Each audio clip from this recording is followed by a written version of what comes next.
yang bisa memacu anak muda atau youth di Indonesia untuk berkontribusi ke art dan entertainment industry. Tapi sesuai dengan passion mereka masing-masing. Kira-kira gimana? Kalau saya rasa sih tetap semangat. Yang pertama harus ada semangat dan passion dan harus tetap belajar. Jadi misalnya kita punya passion melukis gitu, tapi udah lukisnya udah bagus, tapi bagaimana cara kamu bisa mencari celah untuk bisa memperlihatkan karya kamu, karena kan pasti kan ini di dunia entertainment dan juga ini kompetitif sekali. Jadi tapi jangan terintimidasi gitu, karena kita pasti punya karakter yang berbeda. Nah itu kedua, karakter, semangat karakter. Kita harus punya karakter kamu sebagai pelukis apa kamu pelukis impresionis atau pelukis yang abstrak gitu, namanya pelukis gitu ya kan. Jadi kita harus ada kesempatan di depan, misalnya ada satu audisi ini untuk yang suka teater, ambil aja, biarpun udah ada nama-nama besar tapi mereka masih mencari supporting role, udah ikut aja, audisi aja. Kalau misalnya memang gagal, coba aja lagi terus, dari situ tetap belajar, karena failure is just a part of success. Bener banget kata Mbak Eni, tadi pertama kali juga mulai musikal, dapat peran besar, itu juga ada peer pressure dulu dari teman-temannya, tapi pada at the end of the day, just go for it, karena pasti ada celahnya. Yes. Sudah mendengar kita jawab sedikit ngobrol sama Mbak Eni, kemudian kita jual Hafizah. Silakan Mbak.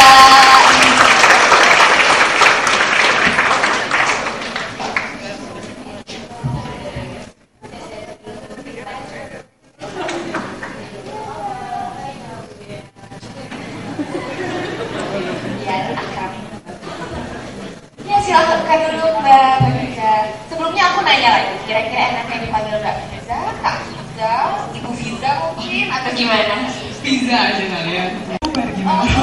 Mungkin sekalian kita ceritain prestasi yang telah diraih sampai sekarang. Pengalaman kali ya. Pengalaman betul banget. Jadi waktu kuliah, waktu duduk SMA nih, waktu awalnya tuh pernah nonton ini nih, kayak misalnya pemilihan Putri Indonesia 2004 waktu itu ya, 2003 gitu.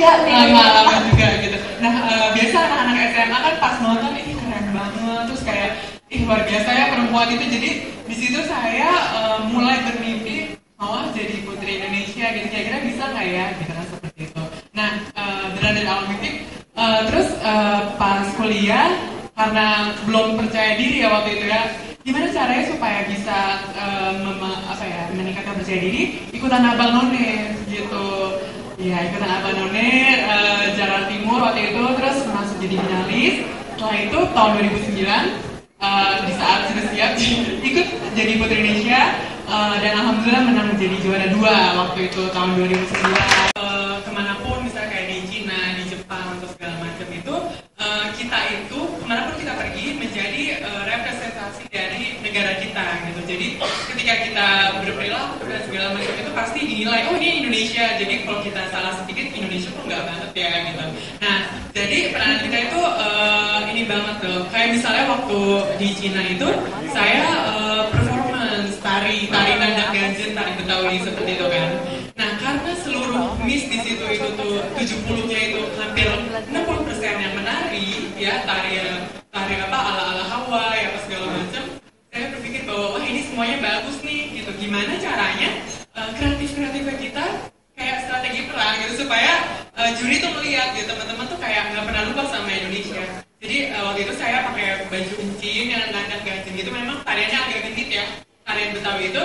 Tapi di tengah tarian itu saya balik badan, terus saya pakai kacamata hitam. Karena nggak nyambung gitu kan. Terus akhirnya justru dapat apresiasi yang bagus, dan I want to come to Indonesia and see Betawi apa segala macam yang waktu itu saya ini kan. Jadi memang sangat berperan ya, karena apa yang dari baju aja, dari batik itu kan kita sudah mempromosikan industri kreatif di Indonesia. Setiap orang pasti punya ide-ide kreatif ya kan. Apalagi di sini ini ada berapa ribu orang di sini teman-temannya? Kayaknya 10.000. 10.000 ya gitu ya. Saya yakin banget sekarang dalam hatinya sebenarnya gue pengen bisnis ini, ide kreatifnya ini, saya mau ini mau itu gitu. Tapi mungkin kekurangannya adalah masih belum percaya diri untuk menyatakan atau mengutarakan ide kreatifnya itu gitu. Terus yang kedua harus membangun networking. Terus juga yang ketiga sekarang itu kan kita sosial media udah sangat memudahkan akses kita untuk berbisnis, untuk memperkenalkan ide kreatif kita dari YouTube, dari Instagram gitu ya. Kayak gitu. Jadi sebenarnya peran anak muda ini yang nanti akan meneruskan gitu. Intens. Pembicara ketiga kita ini juga sudah berkontribusi pada album This Is Me, yaitu album amal untuk Yayasan Onkologi Anak Indonesia. Juga terakhir adalah stand up comedian yang sedang tur ke Besaknya Bangsaku. Kira-kira siapa coba? Siapa ya? Disambut gak ya kira-kira? Ya kita sambut Mas Panji Pragiwaksono.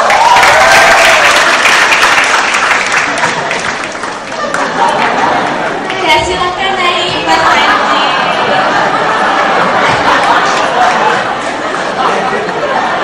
Ini mau sama-sama dulu.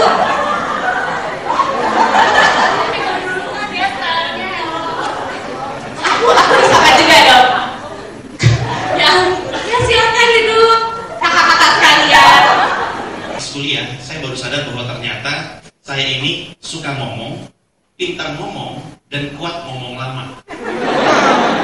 Ngomong lama. Jadi saya ngomong dulu gitu. Jadi dan kalau misalnya lagi nongkrong kayak gini tuh saya secara refleks tuh bawaannya pengen bikin orang ketawa. Ini kayak barusan aja. Lumayan kan? Lumayan. Nah terus karena itulah akhirnya saya tahu saya kayaknya mau berkarya di sini. Kemudian kesempatan untuk jadi seorang penyiar datang yang membuka kesempatan untuk jadi presenter NBA sama 3 musim. Dan ketika sangat komedi muda di Indonesia, saya ikut jadi bagian dari undangan tersebut dan akhirnya berkarya seperti hari ini. Demikian kira-kira, terima kasih, sampai jumpa.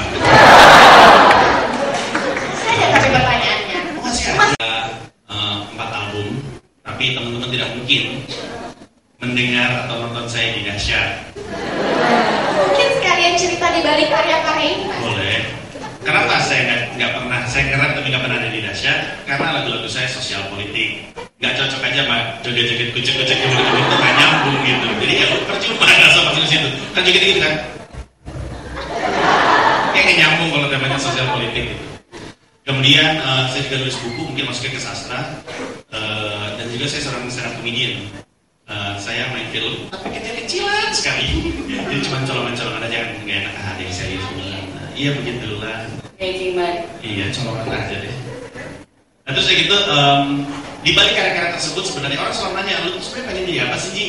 Saya selalu jawab, saya pengennya jadi orang yang berkarya. Dan kalau misalkan orang baca buku saya, dengerin musik saya, nonton stand up saya, tahu rasanya itu sama sebenarnya.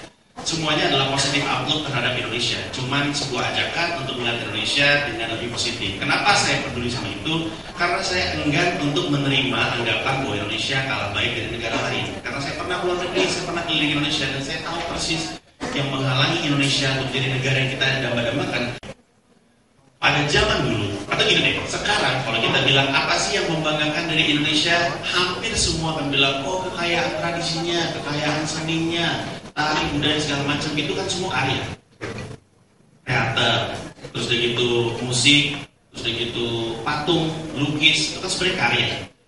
Pada satu masa datang menjajah, kemudian kita dijadikan pekerja, kita bekerja untuk para penjajah, kemudian kita dijauhkan dari berkarya.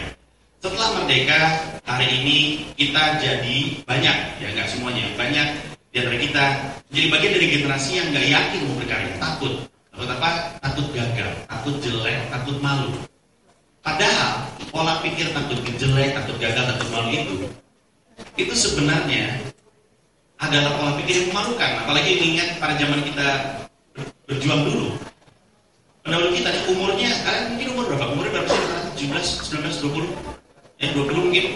Pada umur 17, 18, anak-anak muda itu di sana perang yang mereka lakukan adalah penjajah. Resikonya apa? Mati. Kita sekarang menghalangi diri kita untuk berkarya hanya karena resikonya takut malu ketika jelek. Zaman dulu mereka resikonya mati, tapi mereka tetap melakukannya. Jadi, andaikan orang di Indonesia mau berkarya, apapun itu karyanya, harusnya akan bisa melakukan kontribusi yang sangat besar terhadap bangsa Indonesia. Caranya orang yang berkarya, kurang lebihnya orang yang berkarya bisa sukses dengan karyanya, bisa hidup dari karyanya, kurang lebih gitu pertanyaannya. Satu, kita mesti sadari satu hal, bahwa tidak ada barang yang gak laku, adanya barang yang dipasarkan secara salah. Sekali lagi ya, nggak ada barang yang gak laku, adanya barang yang dipasarkan secara salah. Sekarang ada orang bilang, album lu gak laku ya? Bukan gak laku, gua memasarkannya salah. Kalau gua pasarin benar, mungkin dia akan laku. Ambil contoh, saya kan kuliah di Fakultas Seni Rupa dan Desain ITB. Terus setiap 5 tahun sekali di situ ada pasar seni. Pasar seni adalah sebuah festival kesenian, ramai banget.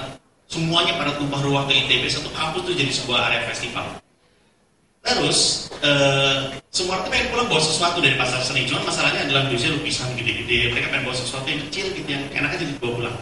Saya ingat banget tahun 2000, ada orang nih, dia buka booth-nya itu isinya plastik, dalamnya plastiknya itu ada kerikil-kerikil warna-warni, kerikil aja, itu bisa mungkin di jalan, kerikil aja. Cuman orang niat kumpulin kerikil itu, niat diwarnain, niat dipisah-pisah, jadi dicemplungin ke ada ember cat bibit warna merah, warna hijau, warna kuning, warna orange, warna ungu dan segala macam, dicemplungin di situ. Dia niat untuk dipisah-pisahin, dimasukkan kantong plastik, dijual Rp5.000. Waktu pagi-pagi pasar seni dibuka, tumpukannya segini. Baru jam 3 sore udah habis. Apa yang dijual? Kerikil.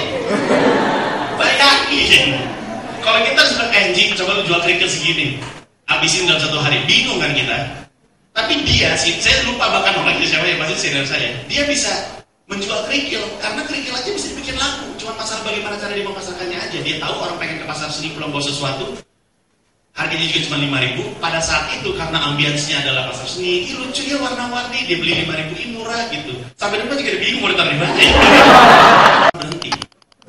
Kebanyakan udah ada dari zaman. Kalau ke Prancis ada museumnya loh, museum forgery gitu, bajakan. Benda yang pertama kali dibajak itu adalah minuman wine. Waktu itu wine bentuknya dalam barel gitu, yang ada capnya khusus, itu adalah wine yang mahal. Waktu itu capnya aja udah dipalsuin. Dan bajakan udah dari zaman dulu dan sekarang masih ada. Kalau bisa hilang, udah hilang dari kapan tahu. Kuncinya sekarang adalah bukan menghilangkan pembajakan, tapi mengalahkan pembajakan. Artinya kita tahu bajakannya ada, tapi punya strategi supaya orang beli yang asli. Nah ini kan beda mindsetnya. Bukan dia bilang jangan beli bajakan dong, padahal dia juga mungkin beli bajakan juga kali ya. Microsoft Word di laptopnya dia juga mungkin bajakan. Mungkin gitu, Corel Draw di situ tuh bajakan juga. Tapi ketika dia bilang stop pembajakan nggak akan berhenti. Tapi kalau mindsetnya adalah gue pengen ngalahin pembajakan, gimana caranya? Walaupun ada bajakannya, tapi orang tetap mau beli yang asli. Kalau pikirannya ke sana beda benar. Jadi dua mindset itu akan membuat orang yang berkarya di Indonesia bisa hidup dari karyanya selayaknya orang-orang yang punya karir di perusahaan-perusahaan besar. Kalau misalnya di luar kota atau di luar pulau itu kan banyak banget tuh generasi muda yang udah punya industri kreatif tapi belum bisa dikembangin. Kalau kayak gitu gimana caranya? Ya udah, terima kasih. Sukses yang teman-teman lihat hidup di hari yang isinya 24 jam. Orang-orang sukses yang teman-teman lihat pernah hidup dengan jumlah uang yang mungkin teman-teman punya sekarang. Bedanya mereka dengan mungkin kamu adalah mereka menolak menjadikan waktu dan uang sebagai penghalang. Cerita saya tadi tentang kerikil aja itu menunjukkan bahwa sebenarnya kuncinya adalah bukan hanya di masalah modal atau di infrastruktur, tapi kejelian untuk melihat peluang dan kreativitas. Tapi dalam bisnis atau dalam usaha atau dalam karya, faktor yang lebih penting adalah passionnya dia. Itu dengan sendirinya akan mendatangkan orang-orang yang akhirnya akan menggunakan kamu. Bisa saja dari teman-teman, bisa saja dari luar teman-teman dari luar sekolah kamu juga. Jadi memang buat saya sih uang atau penghasilan itu nomor 2 atau 3 gitu. Tapi kamu pikirkan dahulu dari sesuatu yang kamu cintai itu apakah bisa menghasilkan sesuai yang kamu inginkan. Jangan kamu memulai karya karena aduh ini bisa nggak ya jualan, atau apalagi di musik ya gitu, apakah ini bisa jualan atau tidak. Buat apa kamu menjual sesuatu yang tidak kamu ketahui dari dalam hati dan kamu akan akhirnya menyesal dan aduh ya sayang banget itu, ternyata saya bisa lebih dari itu dan ternyata ya jadinya kata ya kalau aku sekarang mainstream banget sih. Iya. Suatu case nih, anak dengan orang tuanya dia ternyata dua-duanya hukum lah istilahnya. Terus keluarga itu keras. Anaknya ternyata bakatnya di bidang seni, bukan di bidang hukum gitu kan. Nah seiring berjalannya waktu dia terus kan sekolah dari SD sampai kuliah gitu kan. Tapi orang tuanya itu tetap maksa dia itu harus jadi hukum, diikuti tradisi keluarga itu gitu. Nah sementara bakatnya itu lama-kelamaan akan akan jadi luntur gitu, atau lama-lama hilang bakat seninya itu. Nah, terus bagaimana menyikapi seandainya satu presiden yang anaknya itu dia memang bakal berprestasi hanya di bidang seni doang, sementara di bidang hukum seandainya dia lulus pun dia tidak tahu bakal kerja jadi apa. Nah itu aja. Itu ya, terus juga senior punya banyak cerita. Kalau misalnya sebenarnya dia mau di bidang ini tapi orang tuanya harus jurusannya A gitu. Nah kalau menurut saya sih kalau misalnya ingin mendalami suatu bidang nggak hanya terpaku dengan jurusan kuliah saja yang diambil. Misalnya tadi hukum tapi dia sebenarnya pengennya musik, nggak kepentok oke karena gue kuliah hukum musiknya diabaikan gitu. Padahal sebenarnya ada banyak cara. Misalnya dia ikutan komunitas musik atau dia ngeband atau dia juga kursus atau dia juga macam-macam. Jadi nggak hanya pendidikan formal itulah yang menentukan masa depan kita nanti. Itu nasional itu sebenarnya bisa. Memang ya kalau orang tua mempunyai pola pikir yang beda-beda gitu ya. Misalnya ada yang bisa konvensional atau yang lain, pokoknya harus masuk soalnya kalau misalnya musik kan biasa orang dulu dapat apa dari musik bisa gitu. Padahal sebenarnya kenyataannya tidak seperti itu ya. Nah bisa kalau misalnya benar-benar keras ya bisa turutin orang tua, tapi tetap kita mencari jalan bagaimana kita bisa belajar untuk mengembangkan passion kita. Buku yang bagus kalau mau baca, bukunya buku bahasa Indonesia yang nulis namanya Yoris Sebastian.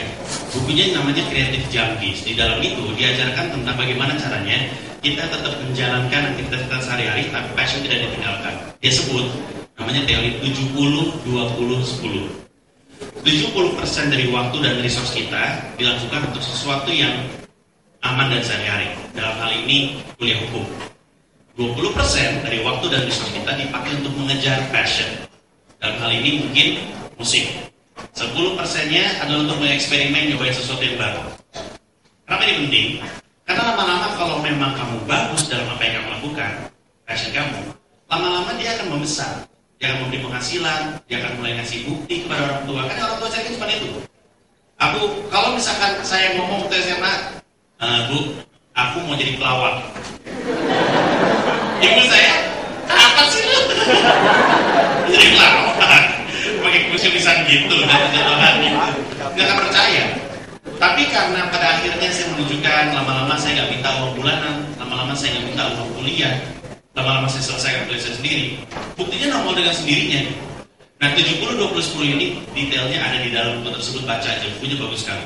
Di sisi lain, kalau kamu punya mimpi, lalu terhalang sama keinginan orang tua, satu hal saya akan bilang, saya tahu mungkin teman-teman nggak percaya, tapi kadang-kadang, mungkin seringkali orang tua itu ada benarnya. Dulu waktu saya masih jadi seorang anak saja, saya nggak ngerti maunya orang tua saya. Ayah tuh ngerti kamu, nah ayah tuh tahu dari mana? Kok tiap hari nggak pernah nongkrong malu? Tapi sekarang saya punya anak, saya ngeliat kelakuan anak saya, mau dia ngeyel gimana pun juga saya tahu gitu. Jadi kadang-kadang orang tua ada benarnya juga. Jalanin aja dulu apa yang kata orang tua. But remember one thing, never kill your dreams because your dreams will never die. It can't die. Sekeras-kerasnya kita pukul itu mimpi, dia hanya akan pingsan, kemudian bangkit lagi di usia tua dalam bentuk penyesalan. Saya pernah tinggal dengan om namanya Om Zainal Arifin, panggilannya Om Iping. Setiap hari selama hidupnya, saya tinggal selama di Madinah. Setiap hari selama hidupnya sampai beliau meninggal, kerjanya nyesal tiap hari. Kalau om melakukan ini, dulu om pasti udah begini. Kalau dulu om begini, sekarang om pasti udah begini. Tinggal di rumah dengan om seperti itu agak traumatis. Jadi saya janji sama diri saya sendiri, saya nggak akan bunuh diri. Saya nggak pengen tua-tua umur 70 terus segitu menyesal kenapa nggak gue kerjain aja sekalian. Sebagai bukti, ada banyak sekali orang yang menemukan passionnya di usia tua, nggak apa-apa juga. Pernah datang makan di KFC? Lihat Colonel Sanders kan? Tahu nggak kenapa Colonel Sanders di tembok mukanya tua? Karena dia baru tahu resepnya pada umur segitu. Dia tuh bintara gitu. Dia baru nemu, oh gue seneng masak ternyata ya. Masak ayam gue nemu resepnya nih. Itu ketika umur segitu. So it's never too late. You have a dream, keep it, don't kill it. Because you will never die. Ketika kesempatannya ada, ketika kamu sudah jadi mandiri, sudah jadi orang yang bebas dari naungan orang tua, make your own decision. Kejar. Kalau emang itu jalan kamu, itu akan terjadi. Kalau enggak, at least you know. Makasih. Nah, bikin bro. Ya kan, misalnya kita punya satu tujuan gitu, kita punya passion gitu. Misalnya pengen jadi penyanyi kayak Mbak Emi, samping dia tuh bilang, aduh suaranya kok kayak gitu mesti kayak hidupnya ini mimpi aja kali ya gitu kan. Terus kayak nonton Indonesian Idol, terus ada aja orang-orang yang mengatakan semangat kamu ada. Nah dulu saya juga pernah begitu gitu.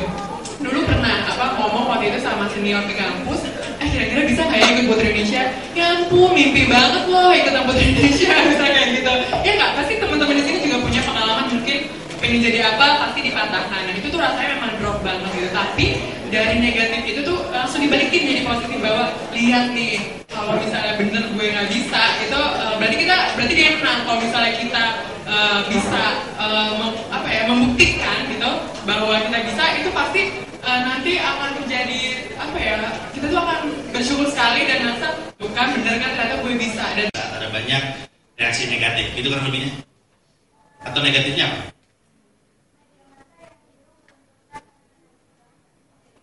Meruntuhkan nasionalisme bangsa, melunturkan nasionalisme bangsa. Media massa melunturkan nasionalisme bangsa.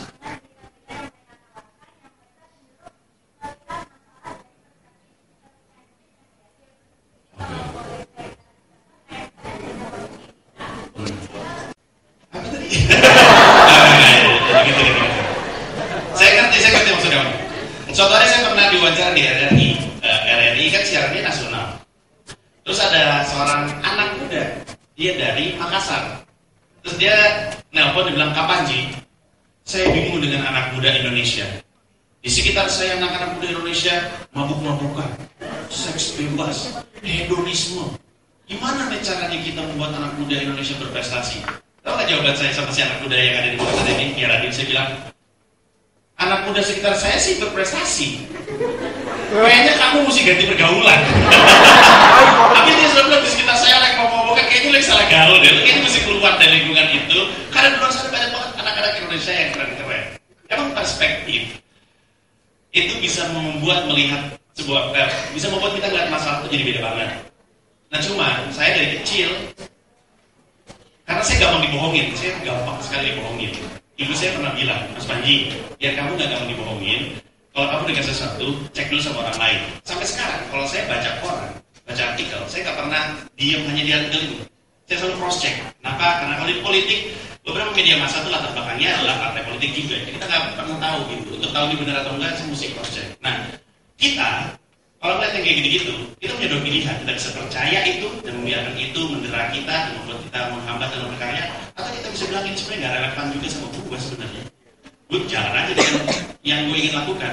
Saya nih, Panji, tertangkap basah, bergandengan tangan dengan Gamila, istri saya. Ya.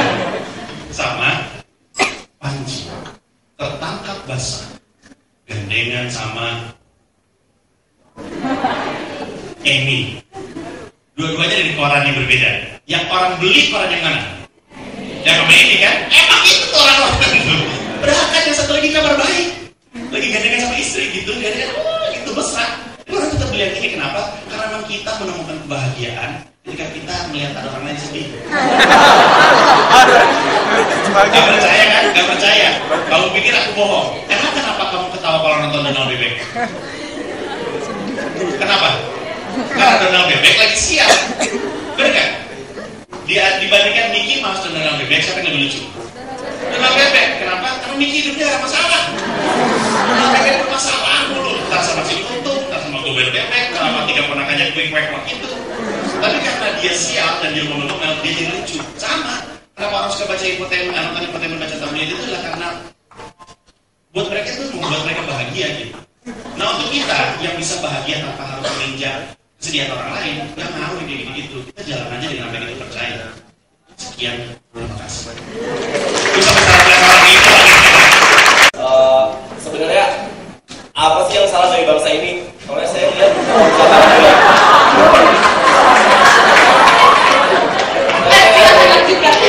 dari nasionalisme bangsa ini kayak sebagus-bagusnya bangsa ini, kita melihat bahwa mahasiswa-mahasiswa atau anak-anak muda banyak mengkritik, semua dikritik gitu. Terus tapi kalau saya lihat dari mahasiswa-mahasiswa di luar sana, kayak seburuk-buruknya negara mereka terus memuji negara mereka gitu. Contohnya di Prancis juga, Napoleon kan pernah ngomong right or wrong my country gitu. Mau buruk mau baik, ini tetap negara kita gitu. Sebenarnya apa sih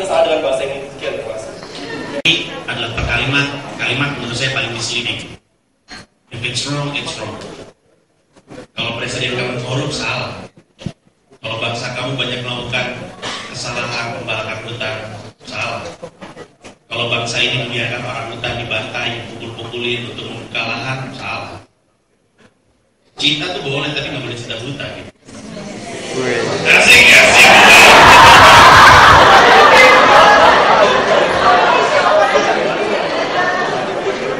Kemudian kalau pertanyaannya adalah apa yang salah dengan bangsa Indonesia, saya lebih senang jawabnya dengan apa yang kurang.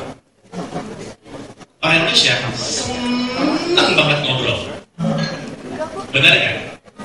Senang banget ngobrol. Yang kurang adalah obrolan itu tidak diteruskan untuk jadi sesuatu yang berwujud. Udah itu doang kekurangannya. Orang Indonesia itu nggak terbiasa lagi untuk berkarya. Saya balikin nih ke dalam koridor art and entertainment world, whatever.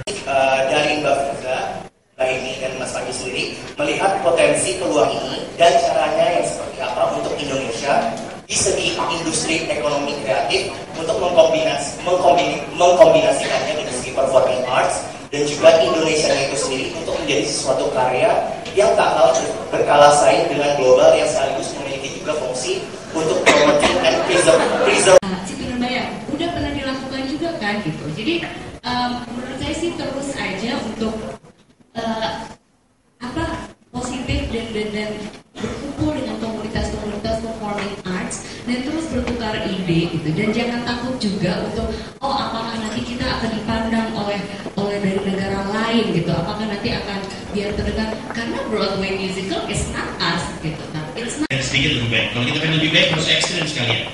Kalau nggak bisa, mendingan kita bikin beda. Contoh, misalnya saya bikin jarum jahit, bahkan yang belakangnya bolong itu, yang kalau masukin benang, kalau tangannya tremor nggak bisa masuk. Misalkan saya pegang jarum jahit, bentuknya kayak jarum jahit biasa aja, silver gitu, besi, tau kan yang segini. Tapi jarum ini lebih kuat besinya daripada besi lain, lebih tajam. Kalau saya lempar tembok tembus, gitu misalnya ya. Saya pegang nih, di lantai ada 1000 jarum jahit. Kemudian saya cemplung itu jarum jahit, saya acak-acak. Bisa ketemu nggak jarum tadi? Susah. Tapi kalau jarum saya pegang, kualitas besinya sama aja sama yang lain, tajamnya juga sama yang lain, tapi warnanya hijau. Saya cemplungin ke 1000 jarum jahit yang ada di depan saya, bisa ketemu nggak? Kenapa? Karena beda. Karena warnanya hijau tadi. Nah, sekarang pertanyaannya, kalau kita pengen beda di mata dunia, apa sih membedakan kita dengan yang lain? Kalau bukan tradisi dan kultur kita. Kalau kita mau memasarkan sebuah barang ke orang lain, kan yang kita jual adalah apa yang dia nggak punya, betul nggak? Jadi ada yang nonton ini kayak Wolf of Wall Street. Nonton nggak? Nonton Wolf of Wall Street? Si Leonardo DiCaprio disuruh jual bolpen, ya kan? Sell me this pen. Terang, this is a very beautiful pen, macam nggak ada gitu. Terus yang benar jawabannya adalah sell me this pen. Gue minta lu tanda tangan dia. Do you have a pen? No, I don't. Oke, gue punya bolpen, lu beli dari gue. Jadi yang dijual, kalau kita menjual sesuatu, kita jual sesuatu yang dia nggak punya. Nah, kalau kita mau sukses di Amerika Serikat, dan orang minta, tapi apa yang kamu mau dari diri sendiri? Jadi jika berkarya dengan penuh semangat dan di dalam hati, dengan penuh jiwa raga and all your passion, and make sure you love it until you bleed sampai berdarah ya mau nanti mungkin. Lihat dari posisi saya sekarang, saya duduk di sini itu awalnya, kenapa saya bisa duduk di sini, karena berawal dari mimpi gitu. Ketika tadi saya cerita ya teman-teman, sejak SMA saya ingin menjadi Putri Indonesia gitu. Nah, mungkin teman-teman bisa lihat bahwa saya adalah buktinya bahwa mimpi itu bisa dicapai loh gitu. Jadi seperti tadi yang udah saya sharing, bahwa teman-teman jangan pernah takut untuk bermimpi dan juga pakai cara-cara yang kreatif untuk mewujudkan mimpi itu. Jadi saya juga pribadi ketika menuju proses meraih mimpi saya banyak sekali kendala, terus juga banyak sekali omongan-omongan negatif seperti keinginan saya untuk sukses lebih besar daripada ketakutan saya untuk gagal. Kalau kamu pengen melakukan sesuatu, kemudian ketakutan akan kegagalan itu menghantui, saya bisa jamin bayangan kamu akan sukses itu nggak besar. You have to dream bigger than your own field. Bayangin sesuatu yang besar banget that you really want it, everything else is irrelevant. It's irrelevant if you fail. it's irrelevant if you lose, irrelevant gitu. Karena begitu ingin untuk sukses, kegagalan itu jadi nggak ada artinya. Untuk siapapun yang ada di sini, karya kamu yang sukses, yang harum juga nama bangsa kok. Jadi kalau misalkan itu gue bisa ngapain ya untuk memajukan art in creative industry, udah lu berkarya aja yang bagus, karena lu berkarya bagus, Indonesia bangga sama lu. Nah cuma untuk bisa punya keberanian, apapun yang ada di kepala lu, dream big. Punya cita-cita itu ya kan selalu bilang cita-cita pasang setinggi mungkin gitu.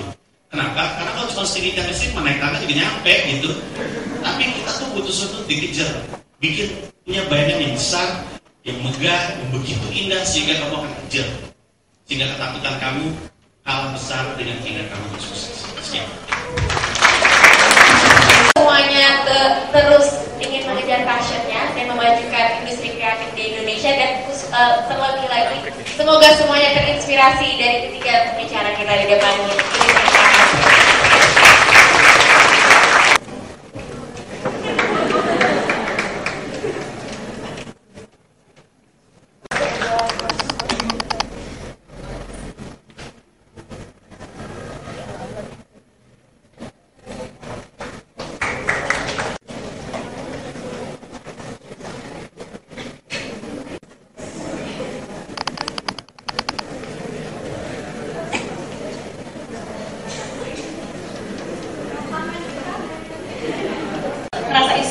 Inspired banget tadi. Banget.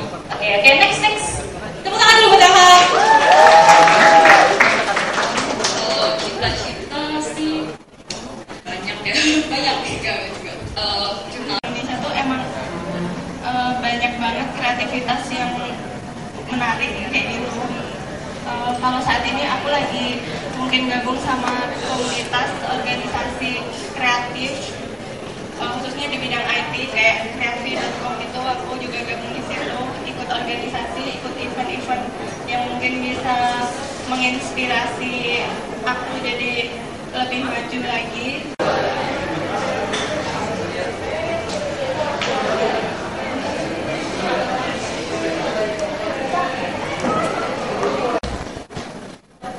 Silakan dulu Pak. Passion, soal visi, soal pendidikan. Kita semua punya mimpi, bukan? Ada yang nggak punya mimpi di sini? Enggak. We have dreams. Ada yang mau sharing mimpinya apa? Bukan mimpi tadi malam ya? Tadi malam that is not that dream. Mimpi ya? Apa mimpi Anda? Di atas nama, di bawahnya alamat. Terus di sini Anda deskripsikan siapa Anda. Lalu di sini baru pekerjaan, lalu pendidikan, informasi lain. Ini deskripsikan siapa Anda. Di sini adalah nama dan bawahnya alamat. Ini CV nih. Ini satu kalimat ini mendeskripsikan siapa Anda. Bisa ya kira-kira bikin CV gitu? Saya minta Anda bikin CV itu. Kerjakan sebagai assignment. Tidak usah dikumpulkan. Kerjakan sebagai assignment. Anda harus tulis ini juga. Siap ya? Nah, sekarang saya ajak menulis CV-nya tahunnya 2034. Anda bayangkan tahun ini tahun 2034.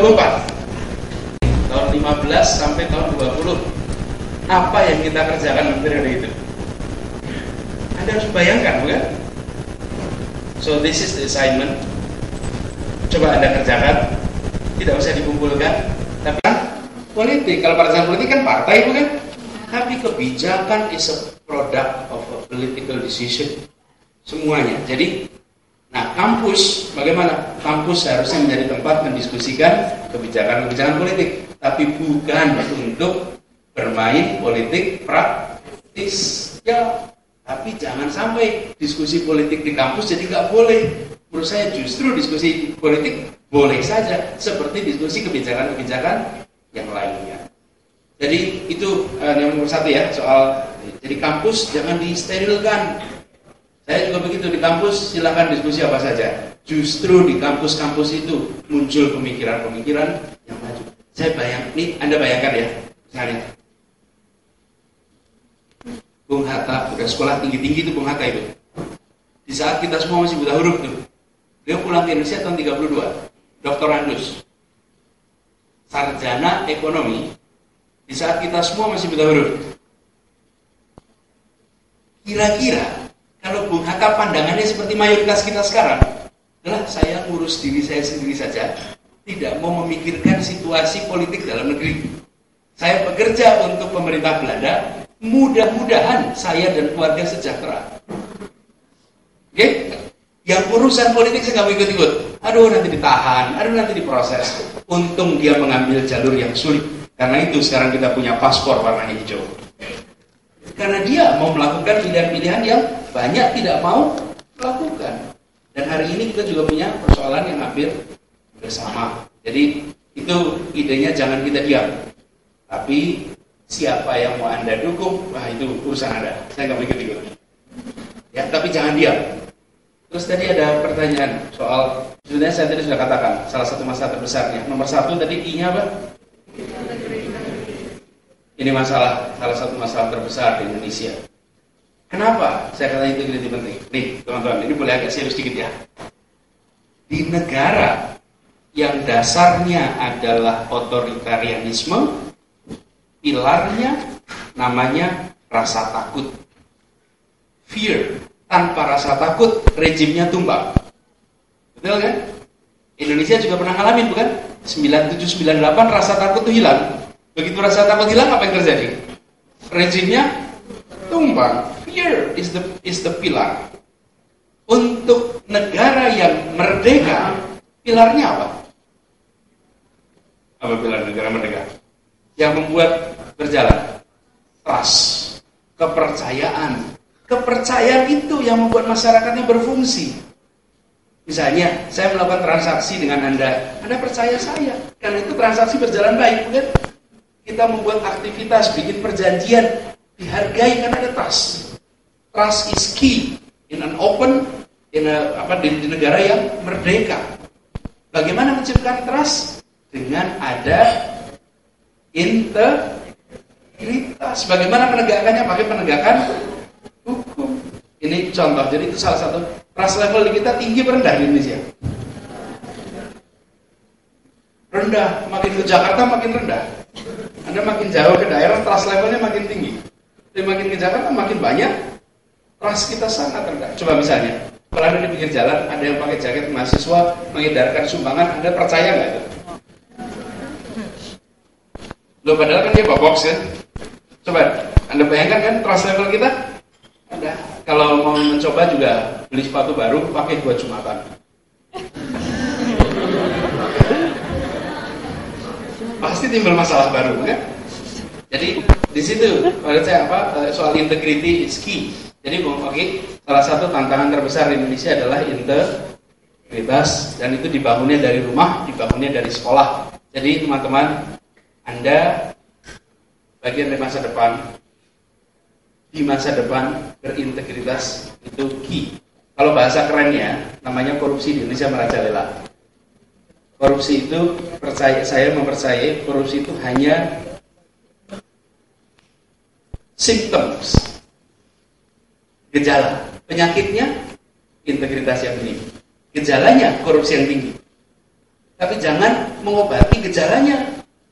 Yang harus diobati simptomnya, integritas yang rendah. Nah kalau ini, teman-teman, kenapa saya katakan Anda di masa depan, besok Anda akan masuk di era seperti itu, di mana berintegritas adalah kewajaran, dan ketaatan pada hukum harus ada. Kalau sekarang kita belum taat hukum, kita taat penegak hukum. Kalau ada polisi kita taat, kalau nggak ada polisi kita lupa hukum. Dan melanggar lampu lalu lintas itu ringan buat kita sekarang, sangat ringan. Ini teman-teman harus kita ubah. Saya percaya masalah ini seperti perbudakan. Perbudakan itu ada satu masa di mana normal punya budak. Teman-teman bisa membayangkan tidak jual beli manusia? Bisa bayangkan nggak ada pasarnya itu kalau pasar burung ada di Pramuka itu ya, jual beli burung. Anda bayangkan pasar manusia, bisa nggak Anda bayangkan pasar manusia? Tapi teman-teman, catat dalam sejarah, pasar manusia itu ada, teman-teman. Ada dalam peradaban manusia. Tapi ada orang-orang yang nenek moyangnya punya budak. Saya percaya korupsi itu seperti perbudakan, satu saat akan hilang. Satu saat akan hilang. Jadi itu ya masalah terbesarnya. Nah, Anda akan menjadi bagian dari masa depan. Karena itu jangan berlatih korupsi sekarang. Jangan. Kalau Anda berlatih korupsi sekarang, it's wrong. Organisasi kampus Anda ingetin aja. Kalau masih mahasiswa udah urusan keuangannya tidak beres, tell them you have no future. The future belongs to orang-orang yang tidak korupsi. Jadi itu ya, Bung Oki. Ya, saya terlibat ada macam-macam. Tapi saya menganjurkan pada teman-teman juga terlibat. Anda berlatihlah untuk terlibat dalam berbagai peran. Karena dalam kenyataan hidup tidak bisa hanya satu peran. Yang mahasiswa banyak di sini. Banyak. Boleh acungkan tangan mahasiswa. Wih, mayoritas ya. Yang SMA? Ada SMA. Mahasiswa titik. Anda mahasiswa, Anda seorang anak, Anda seorang adik atau kakak, masuk di luar itu tambahkan beberapa yang lain. Kenapa? Dalam hidupnya Anda nanti kenyataannya tidak mungkin single road, impossible. Anda pasti melakukan multiple roads. Latihan dari sekarang. Latihan dari sekarang. Dan latihan itu pernah lihat juggler? Juggler tahu ya juggler? Pemain bola yang bolanya dilempar ke atas banyak sekali itu. Itu bisa main juggler banyak itu latihannya dari mana? 2 dulu. 3, 4, 5 sampai bisa main 5, 10. Nah, ketika Anda ketemu ada orang yang bisa main 10 biji, Anda heran, kok bisa ya itu semua dilakukan?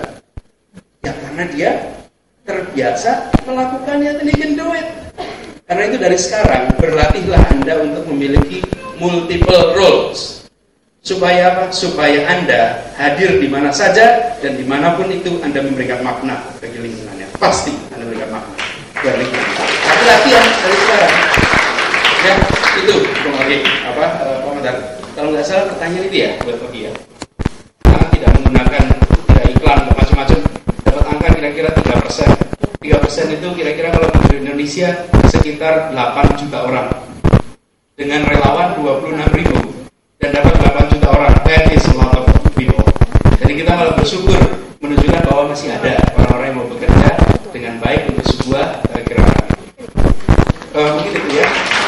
Dan di sini semua, saya juga merasa uang itu penting. Kalau uang nggak penting agak berat, Mas. Money is important, but money is not everything.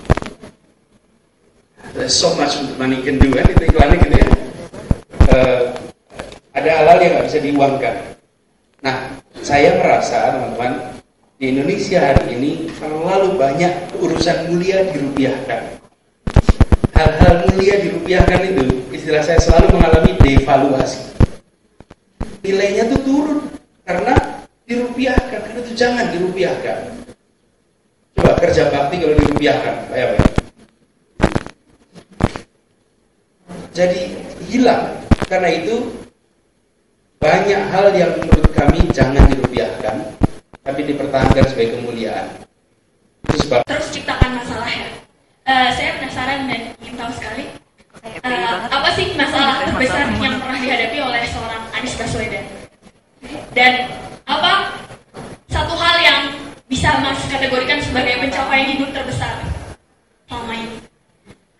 Dan pertanyaan kedua, kalau bisa dalam satu kalimat Mas kasih pesan untuk semua generasi muda di Indonesia, dalam satu kalimat aja, apa yang ingin Mas sampaikan saat ini? Ya, terima kasih. Apa yang saya anggap hari ini, 2 tahun lagi ternyata nothing. Karena itu dinamis sekali. Jadi bahkan kalau saya ditanya siapa idola terpenting, saya bingung juga itu. Karena saya baca banyak sekali, saya baca biografi itu agak rutin. Saya juga sekarang sedang baca biografi juga. Itu sesuatu yang saya baca terus. Idola itu menjadi tumbuh terus. Seperti juga persoalan itu tumbuh terus. Jadi saya malah merasa prinsipnya begini. Terberat.